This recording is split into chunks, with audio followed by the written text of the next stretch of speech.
오늘 본문에 보면 다윗이 인구조사를 하고 있습니다.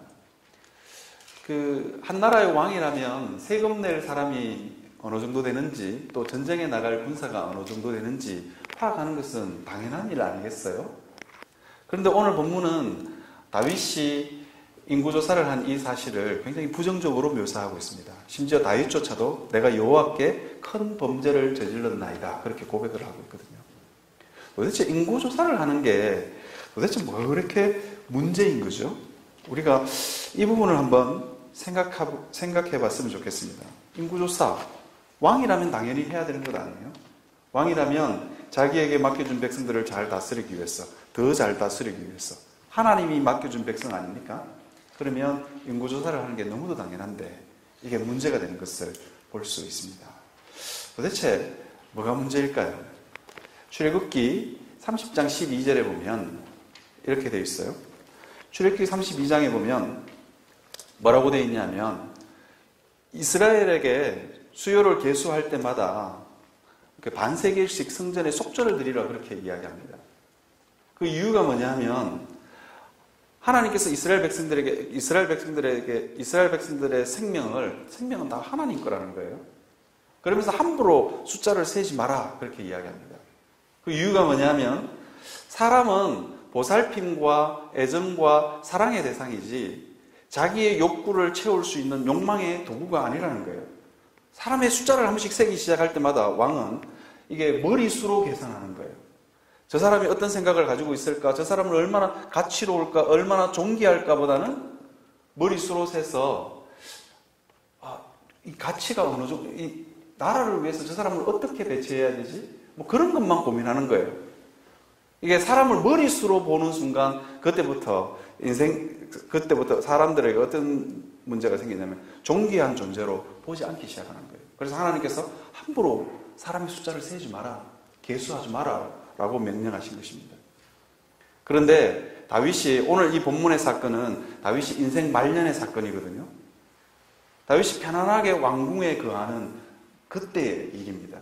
이제 인생이 편안하다 보니까 다윗이 어느 순간 자기가 거느리고 있는 백성에 대해서, 백성들을 보면서 어떤 생각이 드냐면 자랑하고 싶은 마음도 있고 조금 교만하고 싶은 마음도 있는 거예요. 내가 이 정도 백성을 거느리고 있는데.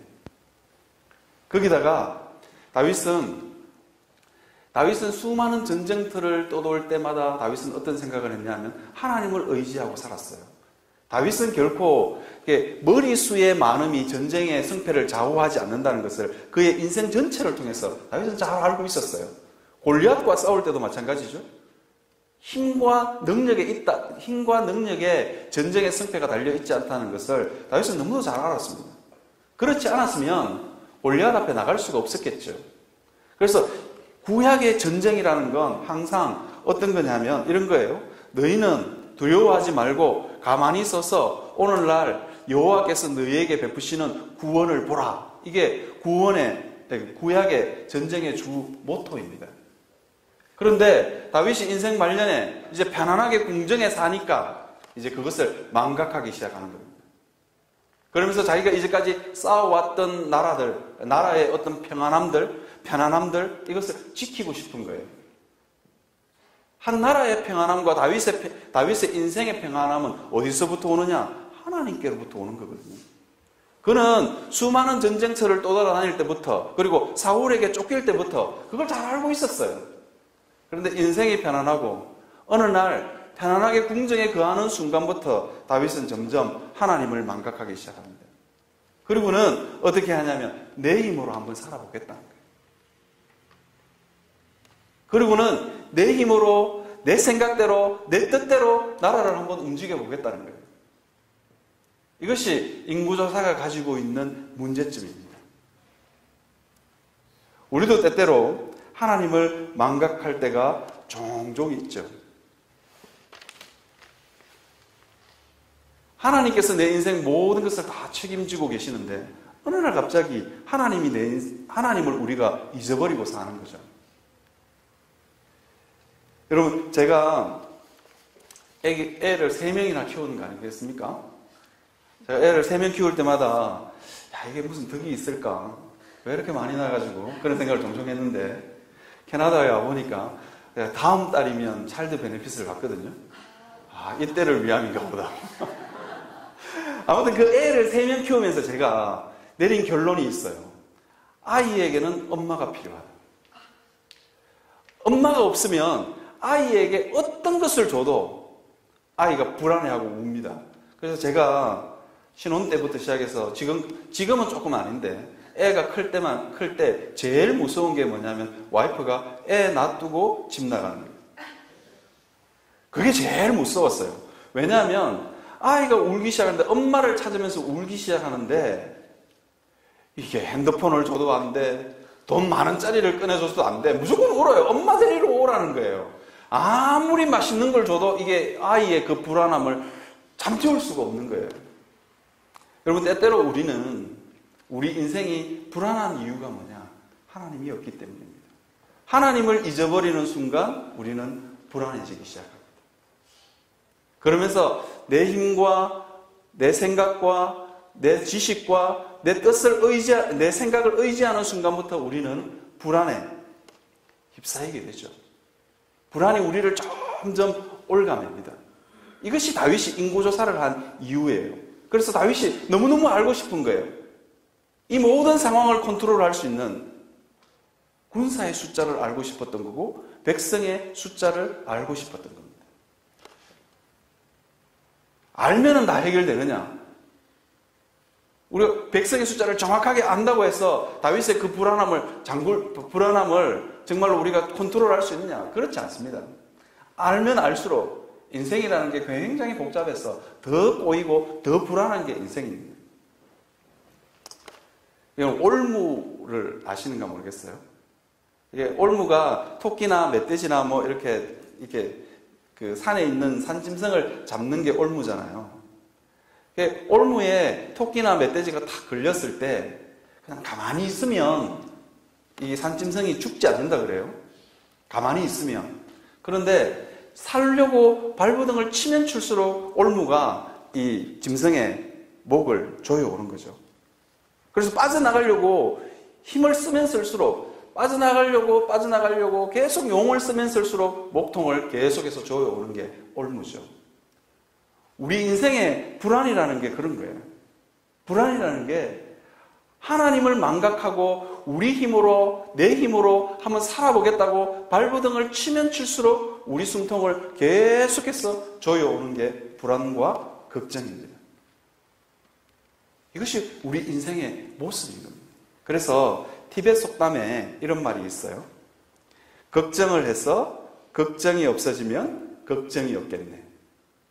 좀 이해가 되세요? 걱정을 해서 걱정이 없어지면 걱정이 없겠네. 아무리 걱정해도, 걱정을 하루 종일 해도 걱정이 없어지지 않나요? 우리 인생은 끊임없이 걱정과 염려가 끊임없이 우리 마음을 장악하고 올무처럼 조여오는 게 우리 인생이라는 거예요.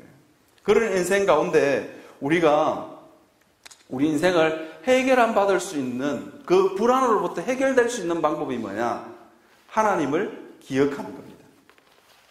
우리는 상황이 굉장히 어렵기 때문에, 상황이 굉장히 복잡하기 때문에 이게 올무처럼 걱정과 염려가 우리를 계속 올가맨다고 생각하지만 그렇지 않습니다.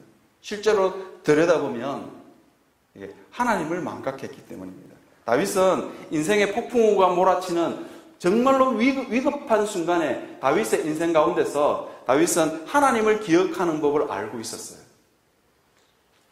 그 다윗의 인생 가운데 가장 위급한 순간이 언제냐 하면 언제일 것 같습니까? 자기 아들 압살롬이 자기를 죽이려고 이게 반란을 일으켰을 때 아니겠어요? 다윗의 인생 가운데 사울이 쫓아오는 그 순간보다도 이게 다윗의 인생 가운데 가장 비참하고 가장 원통하고 처량한 순간이 언제냐? 압살롬입니다. 사울은 남이니까 자기를 죽이려고 할 때 뭐 그럴 수 있다고 생각하고 열심히 도망을 잘 다녔어요. 물론 그때도 힘들었겠죠. 그러니까 시편에 보면 하나님 어찌하여 이러십니까? 원수가 나를 죽이려고 합니다. 그랬는데 아들이 자기를 죽이려고 반란을 일으켜서 이게 왕궁으로 쳐들어왔을 때는 이게 원수도 아니고 죽일 수도 없고 살릴 수 없는 아들이 자기에게 칼을 겨눈 거예요. 미치고 팔짝 뛸 일 아니겠어요? 그래서 다윗이 어떻게 도망가냐면 머리를 풀고 신발을 벗고 도망을 갑니다. 얼마나 비참했던 순간이었겠어요. 얼마나 불안과 공포가 다윗을 휘어잡았겠어요. 그런데 다윗이 굉장히 유명한 고백을 합니다. 다윗이 왕궁에서 쫓겨서 막 도망갈 때 베냐민 지파 시므이가 나타나서 먼지를 날리고 돌을 던지면서 뭐라고 이야기하냐면 이 악한 놈아, 이 악한 놈아 이러면서 막 저주를 퍼부어요. 네가 사울을 죽이니까 그렇지 이러면서 저주를 퍼부어요. 그러니까 따라가던 같이 도망가던 군사들이 뭐라고 이야기하냐면 이렇게 이야기합니다. 왕이요, 우리가 아무리 도망가는 신세지만 저놈 하나 못 베어오는 것은 충분하다고. 다윗에게 있었던 그 용사들, 다윗에게 있었던 군대 장관들이 힘이 없는 사람들이 아니었어요. 굉장한 용사들 아닙니까? 수백 명을 죽일 수 있는 그 장군들, 한 사람이 수백 명을 죽일 수 있는 다윗의 그 군대 장관들이 다윗을 호위하고 있었습니다. 왕이요, 목을 베어올까요? 그렇게 묻습니다. 그렇게 물으니까 다윗이 뭐라고 대답하냐면 우리가 한번 봤으면 좋겠어요. 거기 PPT에 있는데 사무엘하 16장 12절입니다. 하나님께서 다윗이 그렇게 물으니까 뭐라고 이야기하냐면 이렇게 묻습니다. 혹시 여호와께서 나의 원통함을 감찰하시니 오늘 그 저주 때문에 여호와께서 선으로 내게 갚아주시리라. 이게 개역 개정은 이게 뉘앙스가 분명하지 않는데요. 정확하게 이게 뉘앙스를 살려서 원문 그대로 번역해보면 이런 거예요. 혹시 여호와께서 나의 이 원통함을 감찰하시려니 오늘 이 저주 때문에 여호와께서 선으로 갚으실 줄 누가 알겠느냐? 그러면 제가 이 주목한 단어가 어디냐면 혹시라는 단어입니다. 내 이 상황 가운데서도 혹시 하나님이 나에게 나중에 이 원통함을 갚으실 줄 어떻게 아느냐? 우리는 삶의 폭풍우가 밀려오고 삶의 위기가 몰려올 때마다 우리가 기억해야 될 사실이 있습니다. 혹시입니다. 혹시. 혹시 하나님이 나의 이 상황을 보시고 하나님이 갚으실 줄 누가 알겠느냐? 우리는 믿음이라고 생각하면 믿습니다 이러면서 주여 믿습니다 이렇게 하는 게 믿음이라고 생각하는 경우가 너무너무 많습니다. 그런데 오늘 다윗처럼 혹시나 하나님이 나의 이 상황을, 나의 이 원통한 상황을 감찰하시고 오늘 이 저주 때문에 여호와께서 선으로 갚으실 줄 누가 알겠느냐? 이게 믿음입니다. 이게 하나님을 기억하는 겁니다. 하나님이 살아계시다면 나의 이 원통한 상황을, 이 비참한 상황을 하나님께서 해결해 주실 거다. 해결해 주실 거다가 아니고 해결해 주실지도 모르겠다. 이게 믿음입니다. 이게 하나님을 기억하는 겁니다. 어느 권사님이 신방을 갔더니 이런 이야기를 하더라고요. 자기 아들이 사업이 쫄딱 망해서 처자식을 데리고 자기 집에 들어온 거예요. 그래서 이민 가방 비슷한데 짐 사가지고 이렇게 집에 탁 들어와서 거실에 털썩 주저앉았어요. 보통 어머니들 같으면 그런 아들을 보면서 울든지 아니면 아들을 위로하든지 이럴 건데 이 권사님이 강단이 대단해요. 뭐라고 이야기했냐면 이렇게 대답했어요. 야 이놈의 소나 하나님이 죽었나? 왜 이 난리야? 여러분 이게 경상도 말로 손이라는 단어는 아들을 뜻하는 영어랑 아주 비슷한데 이게 저도 우리 아버님이 저보고 이놈의 소나 이럴 때 우리 아버지가 영어를 안 배웠는데 우리 아버지가 영어를 안 배웠는데 어떻게 손을 알까? 이 경상도 말로 야 이놈의 소나는 이놈의 아들아 이런 뜻입니다. 그럼 하나님 안 죽었잖아요. 이게 그 권사님이 그 아들에게 야 이놈의 소나 하나님이 죽었나 왜 이리 난리야. 그 말에 그 아들이 정신이 번쩍 들었다는 거예요. 하나님 살아계시는데 여러분, 우리 인생 가운데 수많은 일들을 바라보면서 정말 문제가 뭐냐면 그 상황이 굉장히 원통하고 그 상황이 굉장히 비참한 것, 그 상황이 도저히 헤어나올 수 없는 것, 그게 사실은 문제가 아니라 하나님을 잊어버리는 겁니다. 그래서 하나님을 잊어버리고 절망하는 것, 완전히 소망을 잊어버리고 절망하는 것, 그게 인생의 문제라는 거예요. 다윗이 인구조사를 하면서 그런 생각하지 않았겠어요? 다윗의 인구조사의 가장 큰 문제는 하나님을 잊어버린 겁니다. 이게 하나님을 잊어버리는 게요, 굉장히 인생에 위기가 닥치고 환란이 닥쳐서 하나님을 잊어버리는 것도 있겠지만 편안할 때도 잊어버려요. 이게 답은 뭐냐면, 결론은 뭐냐면 이래도 저래도 우리는 하나님을 잊어버리기 쉬운 백성이라는 거예요. 홍해 앞에서 이스라엘 백성들이 애굽의 애굽의 모든 장자들이 다 죽는, 그리고 그 전에 10가지 재앙을 통해서 애굽의 모든 신들이 다 꺾이는 것을 봤음에도 불구하고 홍해 앞에서 이스라엘 백성들이 절망하죠. 하나님을 잊어버리는 겁니다. 하나님을 잊어버린 거예요. 우리는 이러나 저러나 하나님을 잊어버리기 쉬운 백성입니다. 그래서 우리가 기억해야 될 것이 있습니다. 하나님이 살아계신다는 거예요. 가만히 있어서 너희는 두려워 말고 가만히 있어서 오늘날 여호와께서 너희를 위하여 베푸시는 구원을 보라, 그렇게 말씀하시는 하나님이 지금도 살아계시다는 거예요. 그것을 기억하는 것, 그게 믿음입니다. 당장 내 인생의 삶 가운데서 이 급박하고 위기의 상황에 아무런 대책이 없지요. 그럼 대책이 없으면 어떡할 거냐? 피할 길이 없으면 어떡할 거냐? 하나님을 기억하는 것입니다. 하나님을 기억하는 것입니다. 제가 우리 집에 사춘기 아이를 하나 키우고 있는데, 얘가 제 혹시나입니다. 혹시나.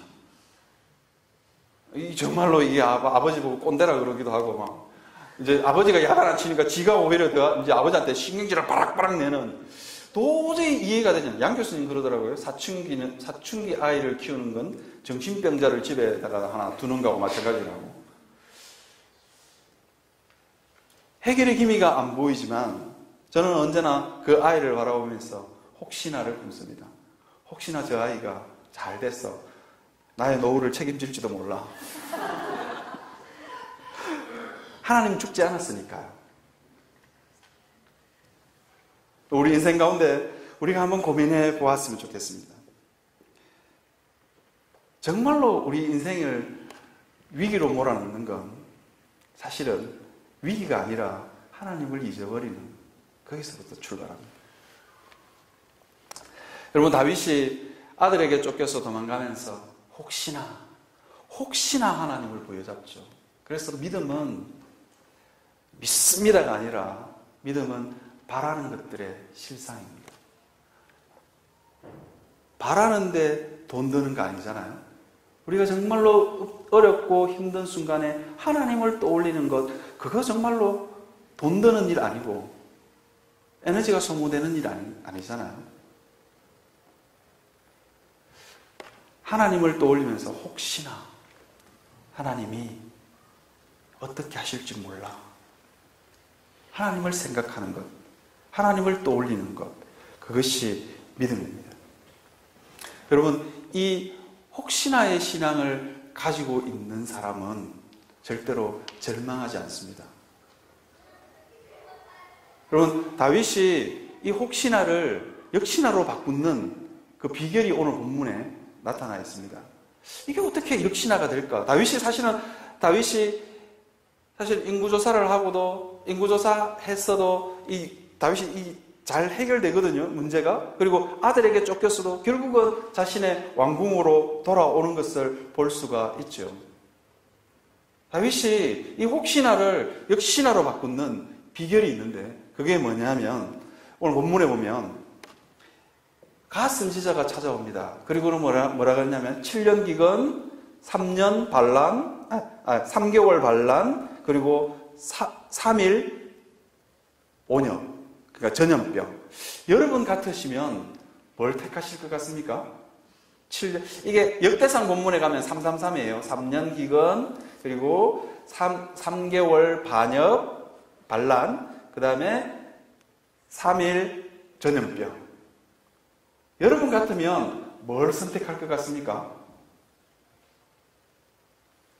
뭘 선택할 것 같습니까? 3일이 짧으니까 그냥 3일로 그냥 끝나자. 그런데 백성이 죽는 숫자, 손해보는 숫자는 비슷비슷해요. 반란이 일어나서 죽는 숫자나 아니면 기근으로 3년 아니면 7년 정도의 기근으로 죽는 숫자나 비슷비슷합니다. 그리고 온역으로 죽는 숫자도 비슷비슷합니다. 왜냐하면 패스트 같은 경우에는 유럽의 인구의 절반을 줄였다 그러잖아요.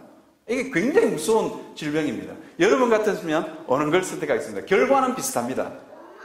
결과는 백성이 죽는 숫자나 다윗이 손해보는 숫자는, 손해보는 그 양은 비슷비슷합니다. 그렇다면 여러분 같으면 뭘 선택하실 것 같습니까? 다윗은 이렇게 고백합니다. 내가 사람의 손에 빠지지 않고 하나님의 손에 빠지겠다. 하나님의 손에 맡기겠다는 다윗의 분명한 믿음의 고백이 있습니다. 다윗은 기근요, 이웃나라 왕들에게 식량 먼저 부탁할 수 있고 뭐 다 할 수 있잖아요. 그리고요, 반란요, 전쟁의 역전의 용사 아닙니까? 산전수전을 다 겪었어요. 그 정도면 적당히 이웃 나라들이나 다윗이 친분 있는 왕들에게 원군을 요청해서 충분히 해결할 수 있는 일인지도 몰라요.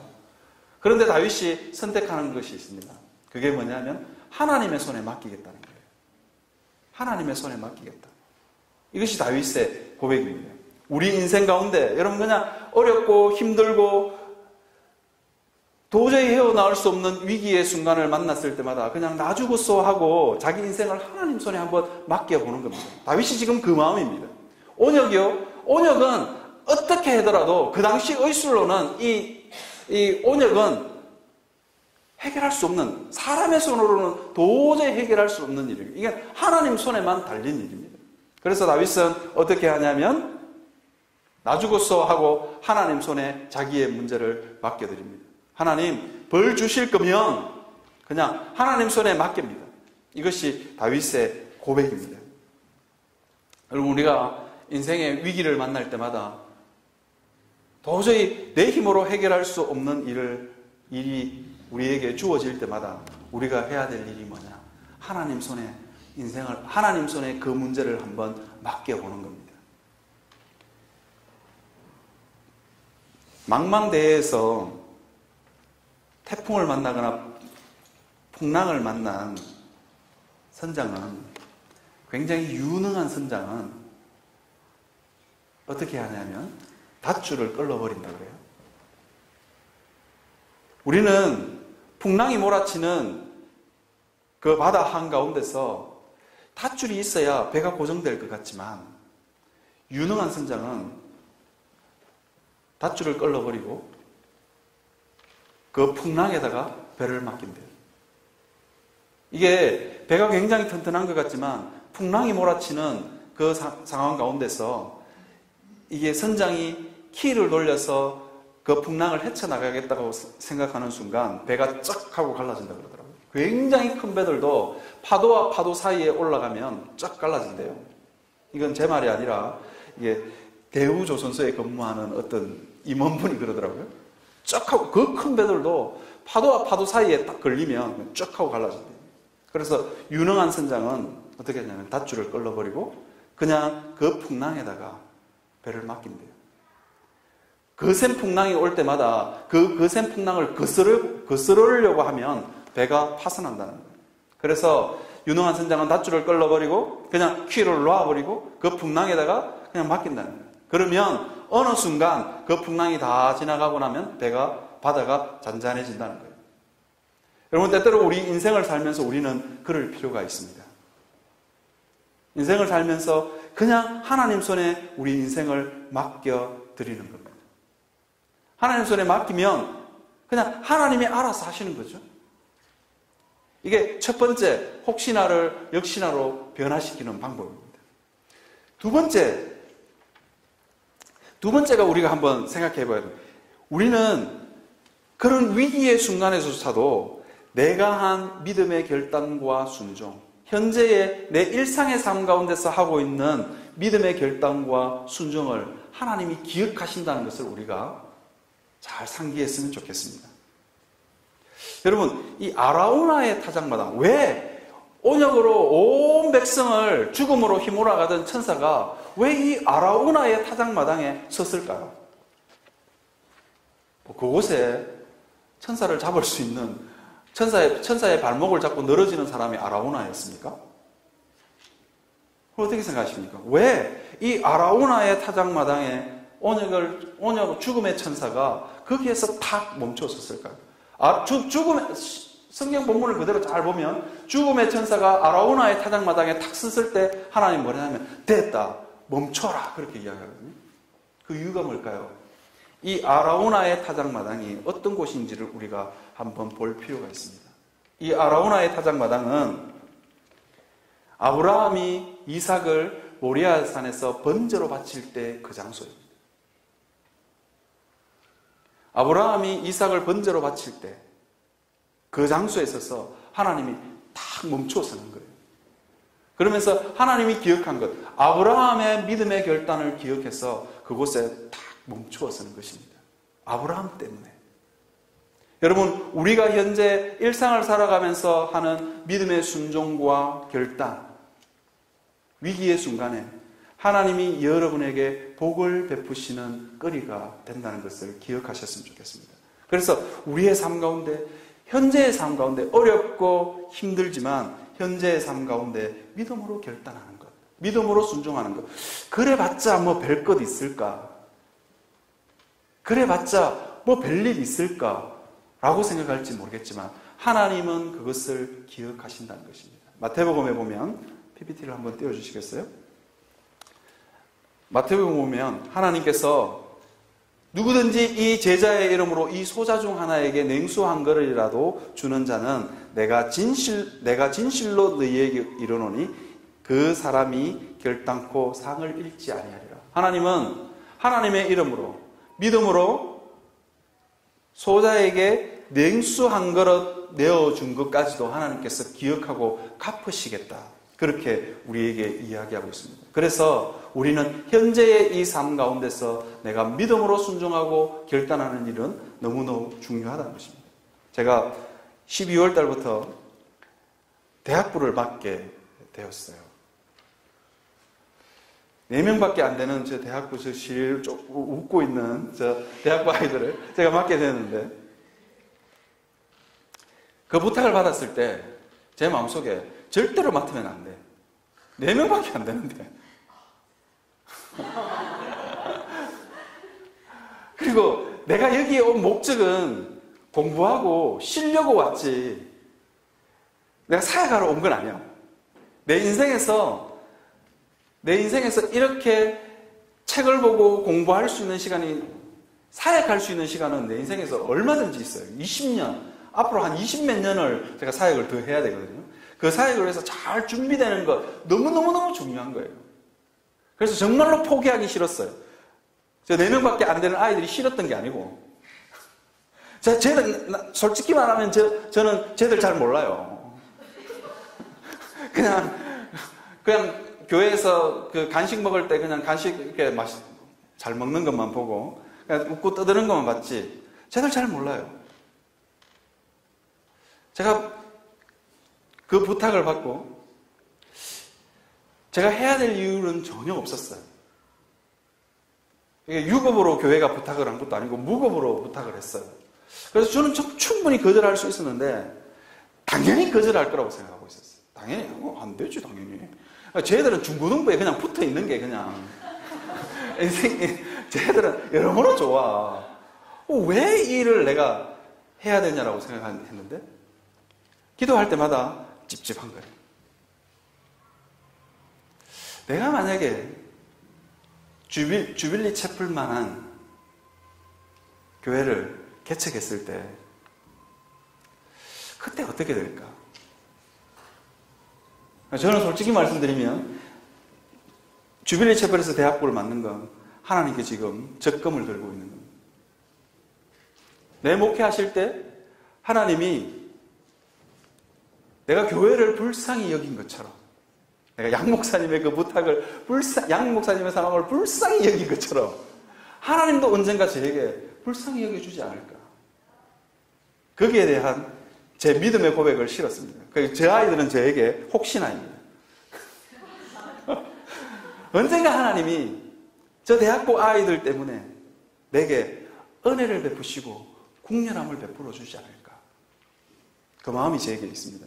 여러분 인생을 살면서, 여러분 일상 가운데서 얼마나 하나님 앞에 믿음의 결단을 하고 있습니까? 여러분 자신을 한번 돌아보시기 바랍니다. 아라우나의 타작마당에 하나님이 섰어요. 천사가 섰어요. 1000년 전의 일입니다.